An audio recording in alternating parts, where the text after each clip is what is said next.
2022년 9월 8일 보문중앙교회 매일 성경 묵상을 시작하도록 하겠습니다. 오늘 함께 나눈 말씀은 에베소서 3장 14절에서 21절까지의 말씀입니다. 제가 읽겠습니다.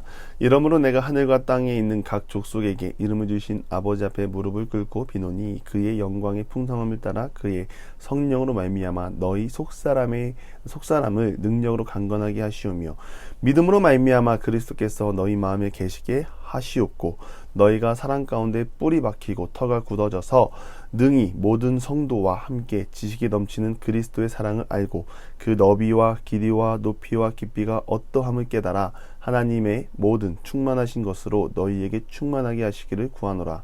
우리 가운데 역사하시는 능력대로 우리가 구하거나 생각하는 모든 것에 더 넘치도록 능히 하실 이에게 교회 안에서와 그리스도 예수 안에서 영광이 대대로 영원 무궁하기를 원하노라. 아멘. 바울은 교회 공동체를 이루면서 강조하는 것이 있습니다. 누구 한 사람의 특출난 열심과 노력으로 공동체를 세우기 원하지 않습니다. 무엇보다 모두가 다 하나님의 은혜를 누리고 모두가 다 하나님의 능력 안에 거하기를 원합니다. 그래서 오늘 본문에 말을 합니다. 본문에 바울은 말합니다. 너희 속사람의 능력을 강건하게 하시오며. 먼저 이 기도를 하는 바울의 자세를 보면 무릎을 꿇고 하나님께 기도하고 있습니다. 누구를 위한 기도입니까? 바울 자신을 위한 기도인가요? 아닙니다. 에베소 교회를 향한 바울의 간절한 기도입니다. 복음을 전했다고 해서 끝이 아닙니다. 바울은 언제나 복음을 전한 대상을 향해 마음이 향해 있었습니다. 자신을 돌보기도 바쁜데 끊임없는 관심과 사랑으로 믿는 교회로 하여금 끝까지 신앙을 지킬 수 있는 길과 방법을 안내했습니다. 간혹 선교 대회를 보면 선교사님들의 선교 보고가 놀라울 때가 있습니다. 제가 2012년에 터키에서 마지막으로 진행했던 사역은 선교 보고 대회였습니다. 그곳에서 선교사님들의 질문은 왜 미전도 종족이 없는데 예수님 다시 오지 않는 것입니까? 라는 질문을 많이 합니다. 이제 미전도 종족은 없습니다. 이제 주님 오시기만 하면 됩니다. 이런 보고를 하며 주님이 이 땅에 오시는 때에 대해서 말씀하십니다. 그것을 보고 있으니 마음이 편치만은 않았습니다. 때와 시기는 아버지께 있음을 성경이 기록하고 있기 때문입니다. 그 자리를 생각하면 시간이 지나 드는 생각은 그 자리에서 각 지역의 선교사님이 세운 교회를 위해 기도하는 시간을 가졌으면 어땠을까 하는 마음이 드는 겁니다. 전도하는 것으로 끝이 아니라 교회를 위해 기도하고 성도를 위해 기도하고 각 사람이 성령의 능력을 힘입어 교회를 굳건하게 하면 어떨까 하는 마음이 든 것입니다. 오늘 이러한 마음이 바로 바울의 마음입니다. 바울은 교회를 세우고 끝나지 않았습니다. 교회를 지키기 위해 힘썼고 기도하고 무엇보다 다른 복음이 아니라 바른 복음의 길을 하나님의 길에서 하나님 나라를 바라볼 것을 끊임없이 강조했습니다. 이 모습이 바로 바울의 마음이자 오늘 에베소 교회를 향한 기도입니다. 속사람의 능력을 강건하게 하시오며 바울은 에베소 교인의 속사람의 강건을 위해 기도합니다. 바울은 고린도 후서에서 우리의 겉사람은 후패하나 우리의 속은 날로 새롭도다 라고 하면서 환난 속에서도 기뻐하는 신앙의 자세를 보여주었습니다. 바울은 에베소 교인들 또한 바울과 같이 속사람이 날로 강건해지기를 바랬습니다. 속사람은 인간의 내적 본질을 구성하는 부분이고 성령께서 임재하시는 자리이며 전 인격의 변화를 주도하는 곳이기 때문입니다. 우리 눈에 보이는 대로 사람을 보면 참으로 믿음 좋고 신앙 좋고 어떤 환난과 시련에도 견뎌낼 것 같은 풍채를 풍기는 사람이 있습니다. 그러나 막상 진짜 문제 앞에 서면 아무것도 하지 못한 채 무너지는 사람들이 있습니다. 코로나가 그렇지 않습니까? 열심히 신앙생활하고 교회를 사랑하고 굳건한 믿음을 가지고 있는 것 같았으나 코로나 3년차가 지나도 예배 회복을 못하고 방황하는 영혼들이 많이 있습니다. 이런 모습에서 볼 수 있듯이 겉사람이 중요한 것이 아니라 속사람이 중요합니다. 속사람을 강하게 해야만 우리는 어떠한 영적 공격에도 견디며 바울이 환난 중에 보여준 기쁨을 우리도 누리며 나아갈 수 있는 것입니다.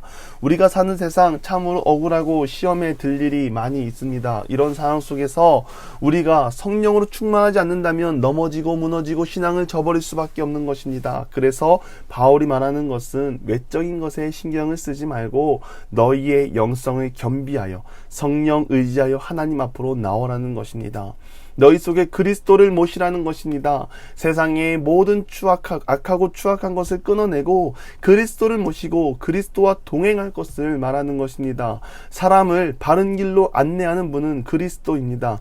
나를 위해 십자가에 못 박히신 예수 그리스도만이 우리를 바른 길로 안내할 줄 믿습니다.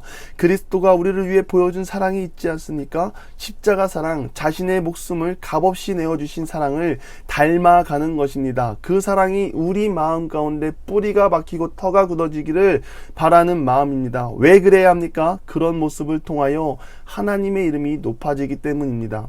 사람이 높아지는 것이 아니라 그리스도의 이름이 높아지는 것입니다. 그리스도의 이름이 높아지는 그 자리는 또 다른 복음의 통로가 될 줄 믿습니다. 우리가 하나님 안에서 자라나고 성장하고 영성이 깊어지는 것, 사람의 노력이 절대 아닙니다. 사람의 노력이 아니라 우리가 하나님께 가까이 붙어 있을 때 우리는 성령 안에서 성장하고 성령의 충만하심을 닮아갈 줄 믿습니다. 사도 바울이 그렇지 않습니까? 사도 바울의 시작이 어디입니까? 사도 바울은 그리스도를 위해 사역하지 않았습니다. 되려 그리스도를 믿는 자를 핍박하기 위해 움직였습니다.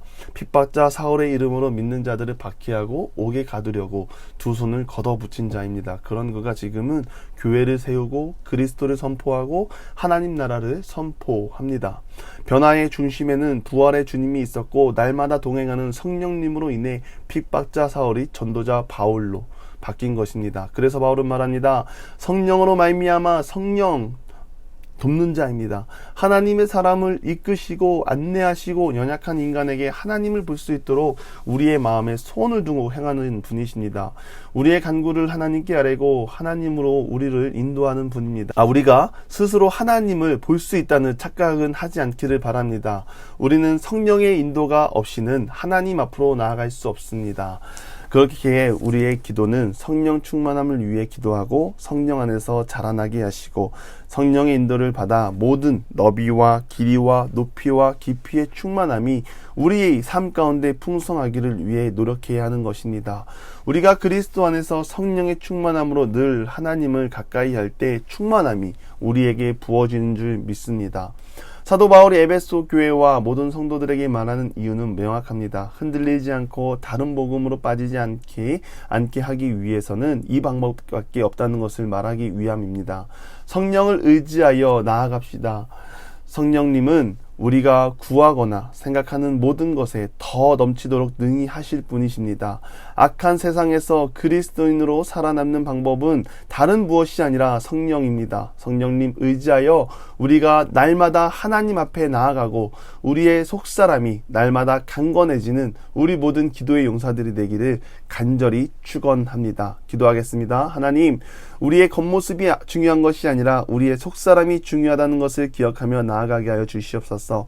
성령님 의지하여 날마다 주님께 나아가고 그리스도의 사랑을 우리 마음 가운데 새기며 살아가게 하여 주시옵소서.